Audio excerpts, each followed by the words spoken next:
Ты слушаешь Радио Мария.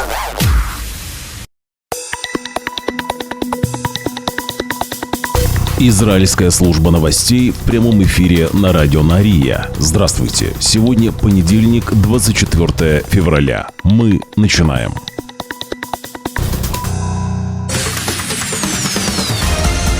Главные новости Израиля. Слушай на Радио Мария. Хамас отложит переговоры с Израилем через посредников, если мы, Израиль, не освободим 602 палестинских заключенных, освобождение которых было запланировано на прошлую субботу в обмен на 6 израильских заложников. Хамас призывает посредников оказать давление на нас, на Израиль, с целью заставить выполнить положение соглашения о прекращении огня. Напомню, что ранее премьер-министр Израиля Биньямин Нетаньяху заявил, что Израиль не освободит заключенных, пока Хамас не предоставит гарантии того, что прекратит унизительные церемонии, которые Хамас проводит во время передачи израильских заложников. Новости на Радио Мария. Тем временем командование тыла Цаля заявило, что снимает все оставшиеся ограничения в отношении поселений на северной границе Израиля, которые действовали во время боев с Хизбаллой. Этот шаг был одобрен и министром обороны Израиля Исраэлем Кацем после оценки, проведенной командованием тыла совместно с начальником генерального штаба армии обороны Израиля генерал-лейтенантом Герци Алеви. Командование тыла скорректировало шкалу активности в северных приграничных общинах с частичной активности до полной активности. Перемещенные израильские жители севера Израиля должны вернуться в свои дома, начиная уже со 2 марта. Главные новости Израиля. Далее к другим событиям. Офри Бибас, сестра Ярдена Бибаса, говорит, что он все еще пытается смириться с тем, что его жены и сыновей лишили жизни в плену Хамас, а также с чрезвычайным вниманием общественности. Цитирую: «Ярден все еще сталкивается с публичностью и славой семьи. Это нелегко и даже страшно», говорит Офри в публичном сообщении, распространенном в сети. Брат, который провел 16 месяцев в плену Хамас, испытывает весь спектр эмоций. За несколько недель семья перешла от огромной радости по поводу возвращения Ярдена к глубокой печали из-за подтверждения, что Шири и ее сыновей больше нет. Иногда, говорит женщина, Ярден задается вопросом, как Шири отреагирует на все это, а Шири нет рядом, чтобы пройти через все это вместе с ним. Сестра Ярдена Бибаса просит общественность уважать просьбу семьи о том, что на похоронах, запланированных на ближайшую среду, присутствовали только члены семьи и друзья. Затем же состоялась публичная процессия. Семья просит, чтобы сама церемония похорон была доступна только близким, но заявляет, что публикует маршрут похоронной процессии, чтобы позволить представителям общественности отдать дань уважения в тот день, а также постарается вести прямую трансляцию церемонии в интернете. Теплые объятия, любовь и сила, которые вы нам посылали со всего Израиля и мира, укрепляют нас и сопровождают в эти кризисные моменты, говорится в сообщении семьи Бибас в социальных сетях. Мы знаем, что многие из вас хотят быть там, чтобы выразить свое почтение, выразить свою любовь и попрощаться вместе с нами. Пожалуйста, уважайте наш выбор попрощаться в эти последние минуты так, как будет правильно для нас. Конец цитаты. Уходящий в отставку начальник генштаба армии обороны Израиля генерал-лейтенант Герци Алеви извинился перед семьями Шири, Ариэля Кфира Бибаса, а также перед семьей Одеда Лившица за то, что не смог вернуть их близких из плена живыми после того, как Хамас вернул их на прошлой неделе. Цитирую: «Мы склоняем головы перед семьями Бибас и Лившица и просим прощения за то, что не смогли вернуть их близких, пока они были живы», говорит Алеви на церемонии выпуска курсантов армии обороны Израиля. «Осталось еще 63 заложника, и мы сделаем все возможное, чтобы вернуть всех», добавил Герци Алеви. В это же время, выступая перед курсантами, которые заканчивают курс боевых офицеров сухопутных войск ЦААля, премьер-министр Израиля Биньямин Нетаньягу предупреждает, что, цитирую, «Израиль готов в любой момент вернуться к интенсивным боевым действиям. Оперативные планы готовы. Все наши заложники без исключения вернутся домой. Хамас не будет править Газой. Газа будет демилитаризирована, а ее боевые силы будут расформированы». Нетаньягу выходит на сцену под аплодисменты, но когда он держит фотографию Шири, Ариэля и Кфира Бибасов, некоторые провокаторы начинают кричать. Нетаньягу комментирует, что эта фотография говорит сама за себя, чтобы мы всегда помнили, за что мы боремся и против кого мы боремся. Семья Бибас была лишена жизни в первые дни войны. Мы должны победить этих монстров, и мы их победим. Победа, будет только победа, говорит премьер-министр. Победа может быть и достигнута в переговорах, но ее можно достичь и другим путем. Нетаньягу благодарит президента США Дональда Трампа за его обязательство отправить Израилю важнейшие боеприпасы. Мы поддерживаем новаторский план президента Трампа по предоставлению жителям Газы возможности свободно покидать ее и созданию другой Газы. В Иудее и Самарии, говорит Нетаньягу, военные ЦААля останутся в городах столько, сколько потребуется. Танковый взвод, который Израиль ввел в регион, означает, что Израиль борется с терроризмом всеми средствами и во всех местах. В Ливане, продолжает премьер-министр, ЦААль удерживает ключевые позиции и будет их удерживать до тех пор, пока ливанская армия и ливанское правительство не выполнят все свои обязательства в соответствии с соглашением. Войска останутся и на Хермоне, и в буферной зоне на Голландских высотах. Там они будут неограниченный период времени. Мы требуем полной демилитаризации юга Сирии. Что касается Ирана, Израиль не допустит, чтобы ядерное оружие оказалось в руках режима. Я благодарю уходящего в отставку начальника Генерального штаба армии обороны Израиля генерал-лейтенанта Герци Оливии за руководство армии обороны Израиля в продолжающейся войне, заявил премьер-министр Израиля Биньямин Нетаньягу. Новости на радио Нария. И главной теме выпуска. В Израиле в ужасе после заявления журналиста издания «Гаарец», который утверждает, что семью Бибас лишила жизни армия обороны Израиля. Ори Мизгав, журналист газеты «Гаарец», говорит, что именно армия обороны Израиля лишила жизни семью Бибас. Все это якобы произошло во время бомбардировок, и что доказательства, опровергающие это утверждение, так и не были предоставлены. Цитирую. «С того момента, как были возвращены Шири и ее сыновья, мы не слышали ни одного заявления от Института судебной экспертизы и не получили официальной информации. Все сообщения исходят исключительно от ЦААля, который снова ссылается на оценки профессионалов и разведданные при определении причины того, что случилось. Я не имею доступа к разведывательным материалам», говорит журналист Гаарец. «Но почему их до сих пор не использовали для подтверждения?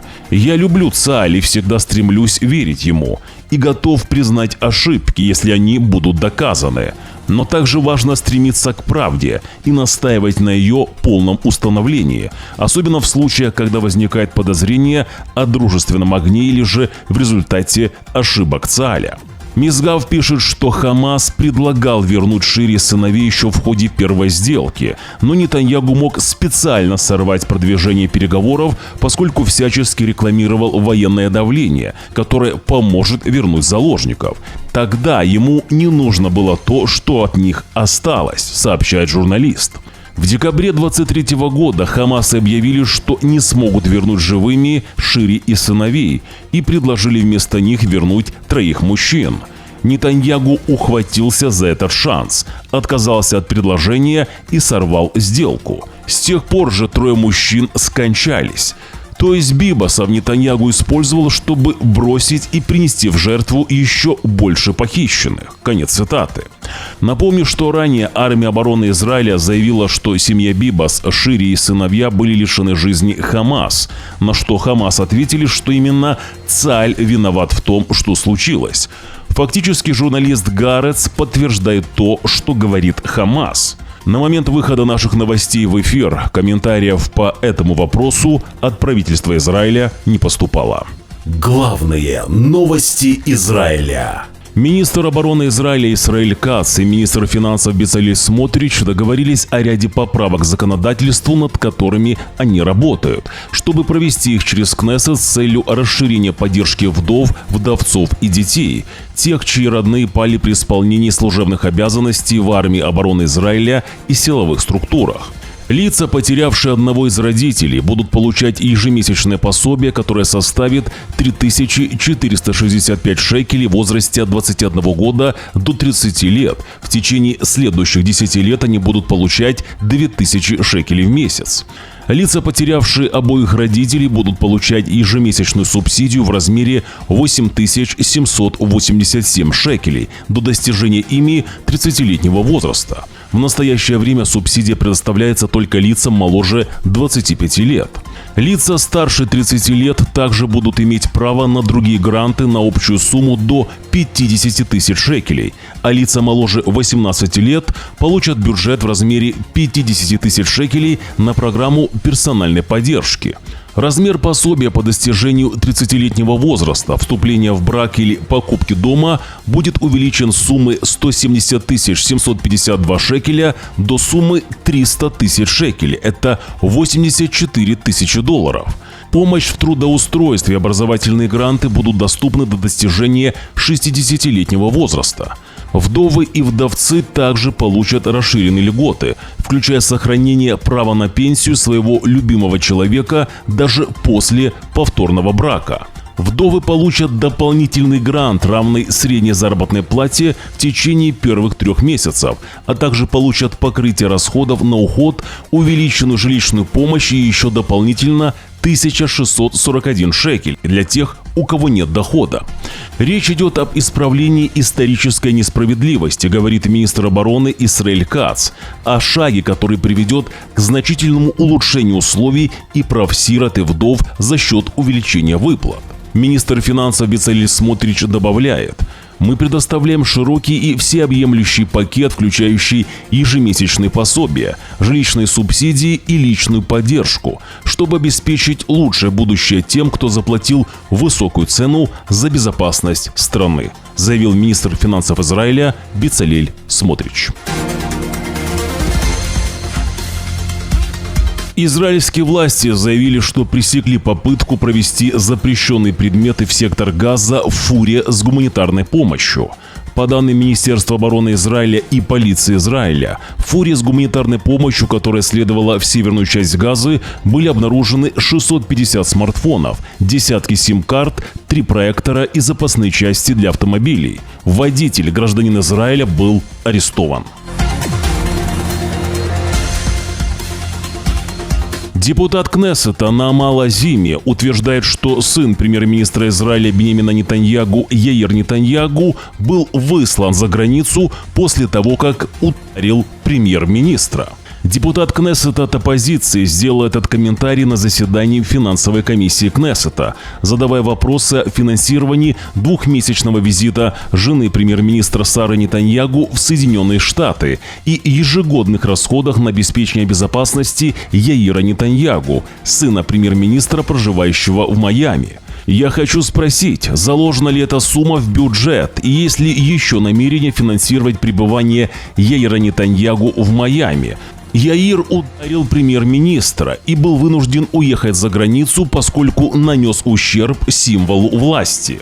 Партия премьер-министра Израиля Ликуд прокомментировала, что заявление Лазими – это гнусная ложь, новое падение на дно канализации левых. Партия Ликуд заявляет, что любой, кто повторит подобное заявление, будет привлечен к ответственности. Нааму Лазими следует лишить иммунитета и выплаты, а также любого, кто повторит эту отвратительную ложь, получит судебный иск и тоже заплатит, заявляет партия Ликуд. Если же вы обнаружили в социальных сетях ложь в адрес премьер-министра Израиля Биньямина Нетаньягу или его семьи, просьба сообщать на адрес нашей редакции efir@radionariya.com. Новости на радио Нария. Главные новости Израиля.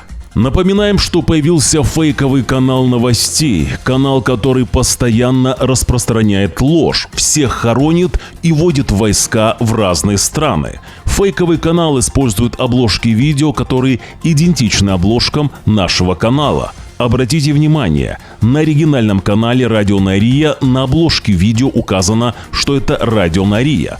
Также наш канал называется Радио Нария. На резервном канале Радио Нария также указано, что это Радио Нария. Все остальные каналы не имеют к нам никакого отношения. Не смотрите фейки и ложь. Вернулся официальный телеграм-канал Радио Нария. Там мы публикуем то, что не пропускает YouTube. Подпишитесь уже сейчас и в режиме реального времени следите за тем, что происходит в Израиле. Ссылка на наш телеграм-канал будет в первом закрепленном комментарии под этим видео. Новости на Радио Нария. Если вы хотите поддержать Радио Нария, это можно сделать прямо сейчас. Подпишитесь на наш канал, нажмите на кнопку «Подписаться». 80% наших зрителей смотрят YouTube-канал Радио Нария без подписки. Также нажмите под видео на колокольчик, чтобы не пропустить незапланированные прямые эфиры. Так вы сразу же будете знать, что началась трансляция. Если вам понравилось видео, под видео нажмите на палец вверх. Если не понравилось, нажмите на палец вниз. Оставьте свой комментарий. Благодарность и нашим спонсорам. Их имена сейчас на ваших экранах. Израильская служба новостей желает вам хорошего дня. Уже завтра, во вторник, 25 февраля, в 6 часов утра по Иерусалиму, мы снова в прямом эфире. Вы должны знать правду. До встречи.